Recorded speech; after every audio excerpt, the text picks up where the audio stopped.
45 news కి స్వాగతం. Bulletin లో ముందుగా హెడ్లైన్స్. ప్రధానమంత్రి శ్రీ మోదీజీ దేశానికి చేసిన 7 విజ్ఞప్తులను పాటిస్తూ శ్రీ ఆనంద్ గౌడ్ సైకిల్ పై పార్టీ కార్యాలయానికి వెళ్లారు. టీమ్స్ ఆసుపత్రిలో పనులను తనిఖీ చేసిన అనంతరం మీడియాతో మాట్లాడుతున్న BRS working president KTR.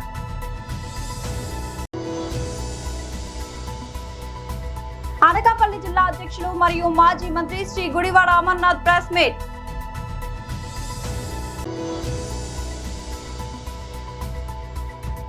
Tollywood లో పర్సెంటేజ్ వివాదం స్పందించిన దిల్ రాజు.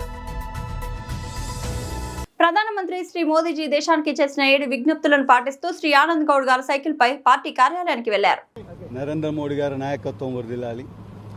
మొన్ననే పలు అభివృద్ధి కార్యక్రమాలు శంకుస్థాపన చేయడానికి వచ్చిన మన ప్రియతమ ప్రధానమంత్రి నరేంద్ర మోడీ గారు ఈ ప్రపంచంలో జరుగుతున్న యుద్ధాన్ని దృష్టిలో పెట్టుకొని మన దేశ ఆర్థిక పరిస్థితి బాగుండాలంటే 1 సంవత్సరం పాటు ఈ యుద్ధం ఆగిపోయేంత వరకన్నా మనం కొన్ని విషయాల్లో జాగ్రత్తలు తీసుకుంటే మన ఆర్థిక పరిస్థితి బాగుంటుంది, భవిష్యత్తులో ఇబ్బంది పడకుంటుంటామని చెప్పడానికి మొన్న అక్కడికి వెళ్ళి ఒక సందేశం దేశ ప్రజలకు ఇచ్చింది. కరోనాలో కూడా అతడు చెప్పిన విధంగా భారత ప్రజలందరూ పాటించారు కాబట్టి ప్రపంచ దేశాలన్నీ కరోనా సమయంలో ఆర్థిక ఇబ్బందులు గురైనాయి, కానీ ఒక భారతదేశం మాత్రం ఎలాంటి ఆర్థిక ఇబ్బందులు లేకుండా ముందుకు సాగింది. దాన్ని దృష్టిలో పెట్టుకొని మనకు విదేశాల నుండి దిగుమతి వస్తువుల మీద కొద్దిగా జాగ్రత్తగా పొదుపుగా వాడుకుంటే మన దేశ ఆర్థిక పరిస్థితి దెబ్బతినకుంటుంటుందని ఒక సందేశం ఇస్తే దాన్ని పాటించడము దేశానికి మేలు చేసినట్టు, నరేంద్ర మోడీకి బీజేపీకి మేలు చేసినట్టు కాదు. ఈ దేశ ఆర్థిక పరిస్థితి బాగుంటేనే ఈ దేశము, ఈ రాష్ట్రము, ఈ జిల్లా, ఈ ఊరు, మన ఇల్లు కూడా బాగుంటుందనే ఉద్దేశంతో అన్నీ మానుకోమని చెప్పలే, కొన్ని అనవసరమైనవి తగ్గించుకుంటే మన ఆర్థిక పరిస్థితి, మనం దిగుమతి చేసుకునే వస్తువులపైన మన సుంకం తగ్గుతుంది. కాబట్టి మన ఆర్థిక పరిస్థితి బాగుంటుందన్న విషయం చెప్తే ఎప్పుడు నరేంద్ర మోడీ గారిని విమర్శించాలి, ఎప్పుడు నరేంద్ర మోడీ గారు పాలనలో అన్ని ఇబ్బందులు అయితే తెలియాలని ఒక చెడు అభిప్రాయం, పాజిటివ్ కాకుండా నెగిటివ్గా తీసుకొని బంగారం కొనొద్దంటుండ్రు, పెట్రోల్ వాడొద్దంటుండ్రు, ఆయన కాన్వాయ్ వాడుతుండ్రు. ఇవాళ నరేంద్ర మోడీ గారి కాన్వాయ్ కూడా 2కి తగ్గించుకుంటారు. అతన్ని ఆదర్శంగా తీసుకొని ఈ దేశంలో దేశ భవిష్యత్తు ఆలోచించే ప్రతి పౌరుడు కూడా దీన్ని దేశం గురించే కానీ బీజేపీ పార్టీ గురించి, నరేంద్ర మోడీ గారి గురించి కాదని తెలుసుకున్న ప్రతి విజ్ఞుడైన వారు పాటిస్తున్నారు. మేము కూడా ఏమంటున్నామంటే ఇప్పుడున్న పరిస్థితుల్లో ధరలు పెరిగితే మనకే ఇబ్బంది అవుతుంది కాబట్టి పొదుపుగా వాడితే మనకున్న నిల్వలు సరిపోయి మనకు ధరలు పెంచకపోవడానికి కారణమవుతుంది, మన ఆర్థిక పరిస్థితి కూడా దెబ్బతిన ఉద్దేశంతో, ఒక మంచి ఉద్దేశంతో పెళ్ళిళ్ళు అయితే బంగారం ఇవ్వాలి కాకుండా ఒక సంవత్సరం కొనుక్కుంటాం, డివైడ్ చేసుకోరా డబ్బుని, ఎక్కడ పోతుంది. కానీ ఇవాళ 100 రూపాయలకు దొరికే వస్తువు రేపు 70 రూపాయలకే దొరికే అవకాశం ఉంది. కాబట్టి ఎన్ని మంచి ఉద్దేశంతో ఈ దేశ ప్రజలకు ఒక పిలిపించిండ్రు. దానిలో భాగంగా నేను కూడా రోజు రాష్ట్ర కార్యాలయానికి కారులో వస్తాను, ప్రతిరోజు వస్తాను. నేను కూడా వారానికి ఒక 2 రోజులు సైకిల్ మీద, 2 రోజులు బైక్ మీద, కొన్ని రోజులు ఎవరైనా నా కార్యకర్త అన్న స్టేట్ ఆఫీస్కి వస్తున్నామంటే నేను కూడా వస్తాను చెప్తే నా వంతుగా ఒక 5 లీటర్లు డీజిల్ పెట్రోల్ తగ్గించుకున్నామైతే ఇట్లా ప్రతి ఒక్క పౌరుడు ఆలోచిస్తే ఈ దేశ ఆర్థిక పరిస్థితి బాగుంటుంది.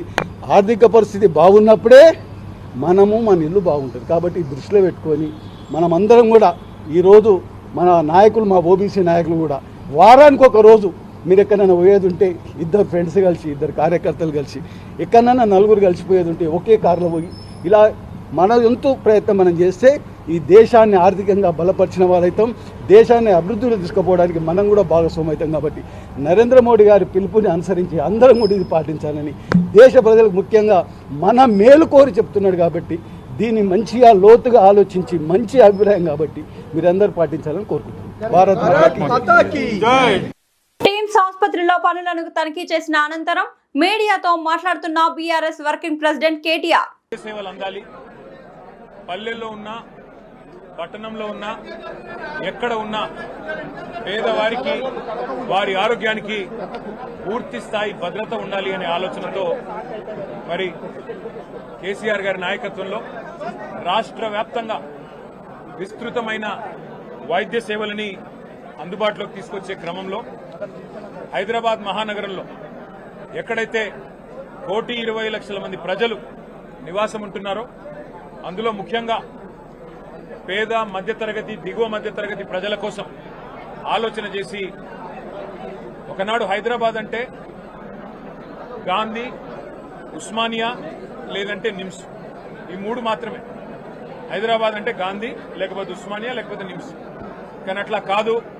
హైదరాబాద్లోని ప్రజలకు కూడా బ్రహ్మాండమైన వైద్య సేవలు ఢిల్లీలోని ఎయిమ్స్ తరహాలో అందించాలి అనే లక్ష్యంతో కేసీఆర్ గారి నాయకత్వంలో హైదరాబాద్ మహానగరంలోనే 4 చోట్ల Telangana institute of medical sciences పేరిట ఒక బృహత్తరమైన యజ్ఞానికి ఆనాటి ప్రభుత్వం శ్రీకారం చుట్టడం జరిగింది. ఏప్రిల్ 22, 2022 నాడు ఇదే సనత్ నగర్ లో మరి పెద్దలు తలసాని శ్రీనివాస్ యాదవ్ గారు, కేసీఆర్ గారు, అట్లాగే ఆనాటి ఆరోగ్య శాఖ మంత్రిగా హరీష్ రావు గారు అందరూ కూడా వచ్చి ఇక్కడ శంకుస్థాపన చేయడం జరిగింది. ఒక సనత్ నగర్ లోనే కాదు, హైదరాబాద్ చుట్టూ 4 దిక్కుల ఈస్ట్, వెస్ట్, నార్త్, సౌత్ 4 వైపులా ప్రజలకి మరి వైద్య సేవలు అందుబాటులో ఉండాలి అని చెప్పి టిమ్స్ అనే బ్రాండ్ కింద బ్రహ్మాండమైన ఈ కార్యక్రమానికి కేసీఆర్ గారు శ్రీకారం చుట్టినారు. 65 ఏళ్లు స్వాతంత్రం వచ్చిన తర్వాత 3 దవాఖానాలు హైదరాబాద్ లో, గాంధీ, నిమ్స్, ఉస్మానియా. కానీ కేసీఆర్ గారు కేవలం తన ప్రభుత్వం 9.5 ఏళ్లుంటే అందులో జిల్లాకు ఒక మెడికల్ కాలేజ్ కట్టారు. ప్రతి జిల్లాలో సూపర్ స్పెషాలిటీ హాస్పిటల్ 500 పడకలతో ఆసుపత్రి నిర్మాణం చేశారు. హైదరాబాద్ లో కూడా మరి 4 టిమ్స్ హాస్పిటళ్లు మంజూరు చేసిన ఘనత కూడా కేసీఆర్ గారికి దక్కుతుంది. ఇవాళ చాలా సంతోషంగా ఉంది.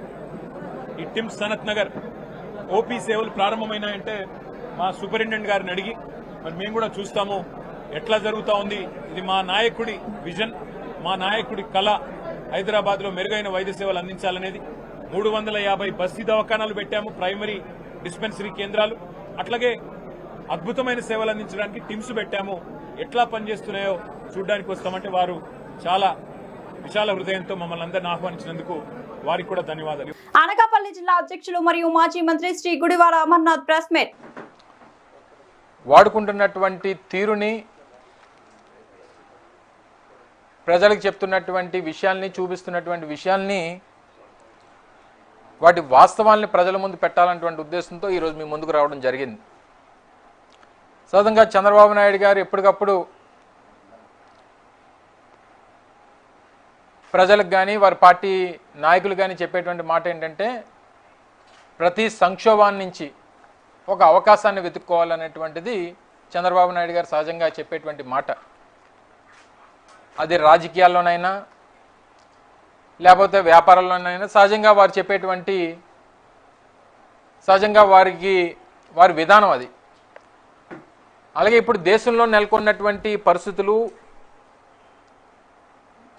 ప్రధానమంత్రి గారు చేసినటువంటి ప్రకటనలు, వీటన్నిటినీ కూడా వారి అవకాశంగా మలుచుకొని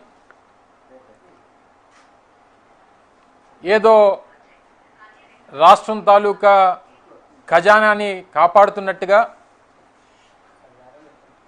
రాష్ట్రంలో చంద్రబాబు నాయుడు గారు వారి ఖర్చులను తగ్గించుకొని సంపద సృష్టిస్తున్నట్టుగా వారు చేస్తున్నటువంటి ప్రకటనలు, చేస్తున్నటువంటి ప్రచారం మనం ఈ మధ్య రెండు రోజులుగా చూస్తూ ఉన్నాం.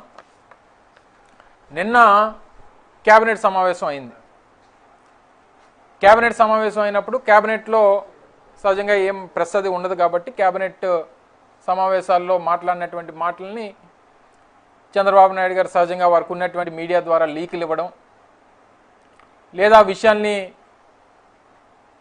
కొన్ని ప్రజలకు చెప్పాల్సినటువంటి విషయాల్ని, ప్రభుత్వంగా తీసుకున్నటువంటి నిర్ణయాల్ని ప్రకటన చేసేటువంటి ప్రక్రియ సహజంగా ఏ ప్రభుత్వంలోనే కొనసాగుతుంటుంది.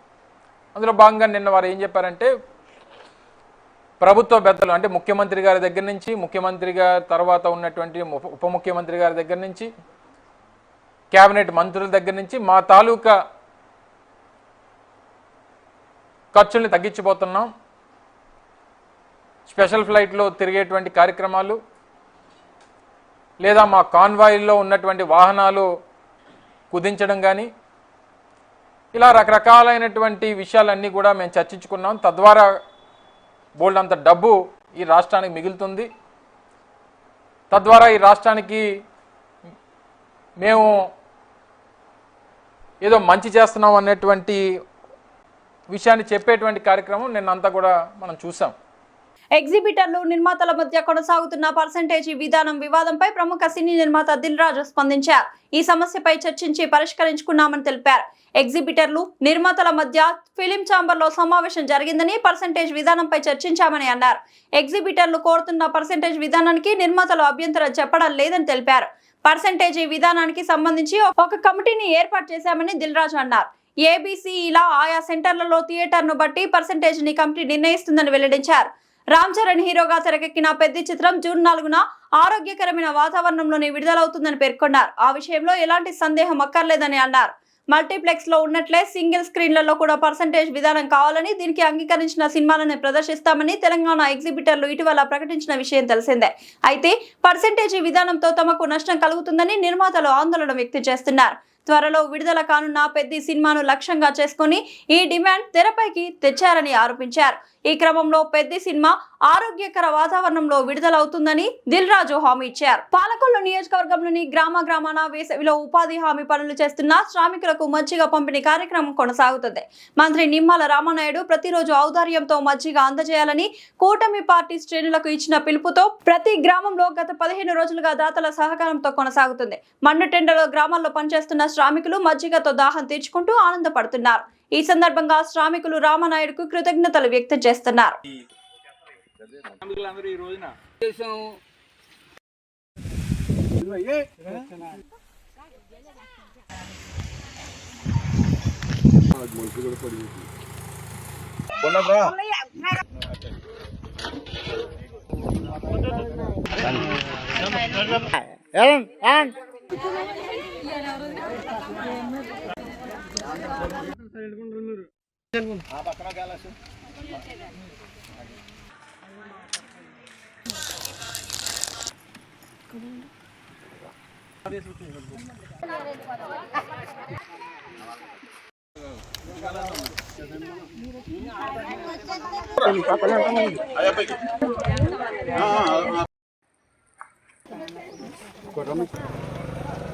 ఈ రోజు మనమంతా ఫౌండేషన్ ఆధ్వర్యంలో కాపు వీధి సెంటర్ లో మజ్జిగ చలివేంద్రం నిర్వహించడం జరిగింది.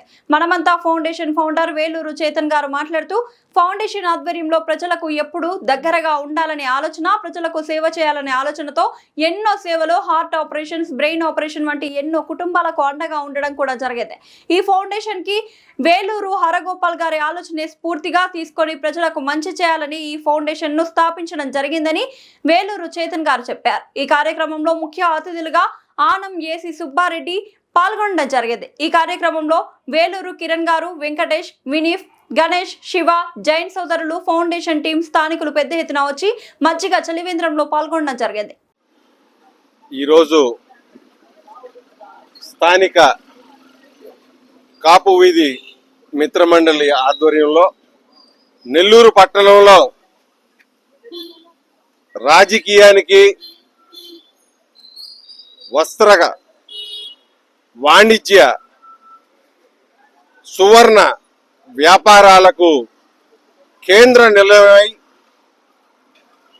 అన్నింటికీ మించి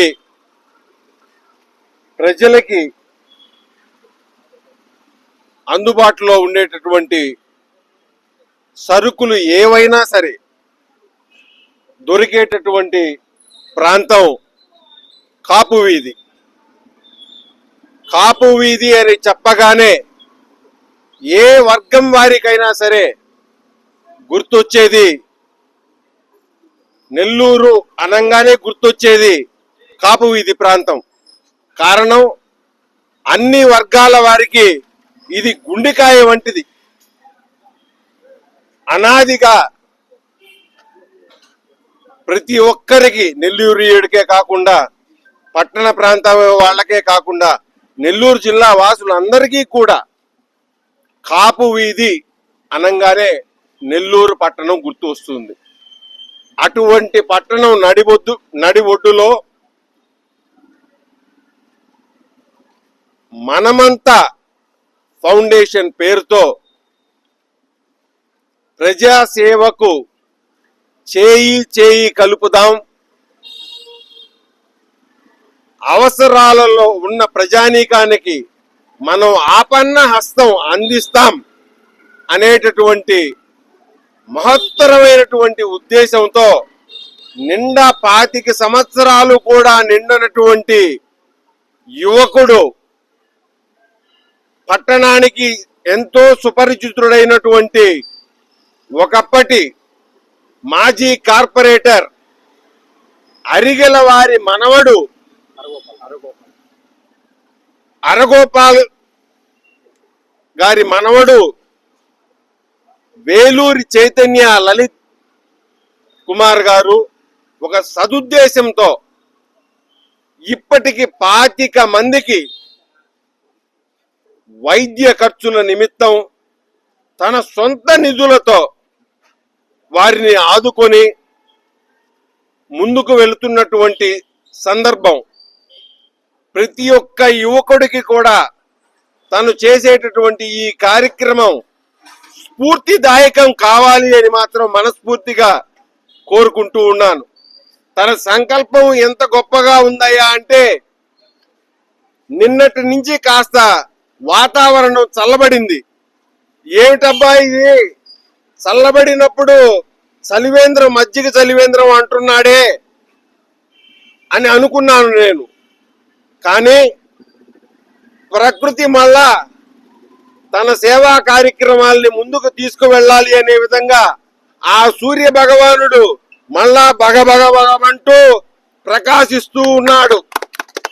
కాబట్టి తను చేసే ప్రతి ప్రయత్నంలో కూడా, ప్రతి అడుగులో కూడా నిజాయితీ, నిస్వార్థం, సేవ సేవ సేవ ఒకటే కనిపిస్తుంది తప్ప మరొకటి కాదు కాదు కాదు అని మాత్రం సవినయంగా మనవి చేసుకుంటూ, తను రానున్న భవిష్యత్తులో మరింతగా విస్తృతి చెంది పట్టణ మొత్తానికి కూడా, ప్రజానీకానికి, ముఖ్యంగా యువతకి ఆదర్శప్రాయంగా నిలవాలి అని మనస్ఫూర్తిగా కోరుకుంటూ సెలవు తీసుకుంటున్నాను. స్థానిక అపోలో సెంటర్లో నిరసన. సిపిఎం నాయకులు మాట్లాడుతూ 5 రాష్ట్రాల ఎన్నికలు పూర్తయిన వెంటనే కేంద్రంలో ఉండే బీజేపీ ప్రభుత్వం పెట్రోల్, డీజిల్ పై 3 రూపాయలు పైగా పెంచడం దుర్మార్గం. ఎలక్షన్ అయిపోయిన వెంటనే వాణిజ్య సిలిండర్ ధర మీద దేశ చరిత్రలో ఎప్పుడు లేని విధంగా 1000 రూపాయలు పెంచిన బీజేపీ ప్రభుత్వం ఇప్పుడు పెట్రోల్, డీజిల్ పెంచడం దుర్మార్గం. ఇప్పటికే సామాన్యులపైన గ్యాస్, డీజిల్, పెట్రోల్ ధరలు పెంచడం వలన తీవ్రమైన భారాలు పడి అనేక ఇబ్బందులు ఎదుర్కొంటున్నారు. పశ్చిమాసియాలో జరుగుతున్న యుద్ధాన్ని బూచిగా చూపి ఈ రకంగా ప్రజల మీద భారాలు మోపడం దుర్మార్గం. ఇప్పటికైనా పెంచిన పెట్రోల్, డీజిల్ ధరలు వెంటనే తగ్గించాలని డిమాండ్ చేశారు.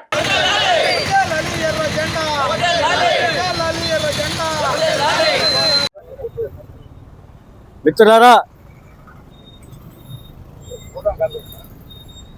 కేంద్ర ప్రభుత్వం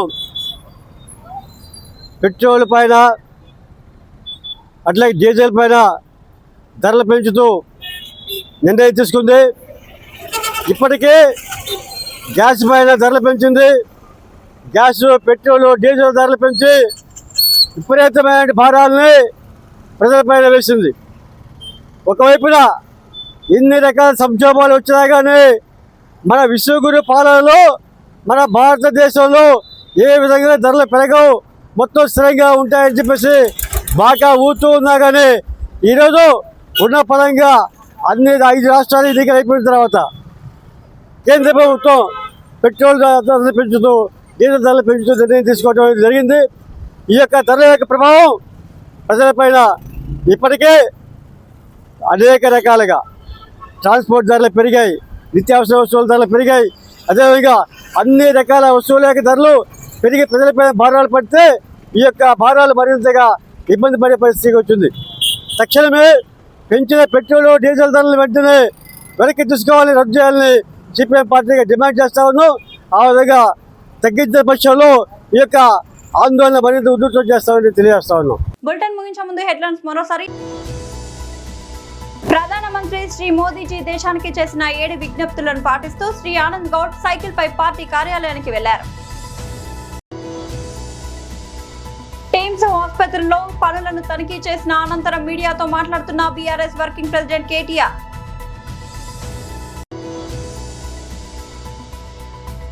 అనకాపల్లి జిల్లా అధ్యక్షులు మరియు మాజీ మంత్రి శ్రీ గుడివాడ అమర్నాథ్ ప్రెస్ మీట్.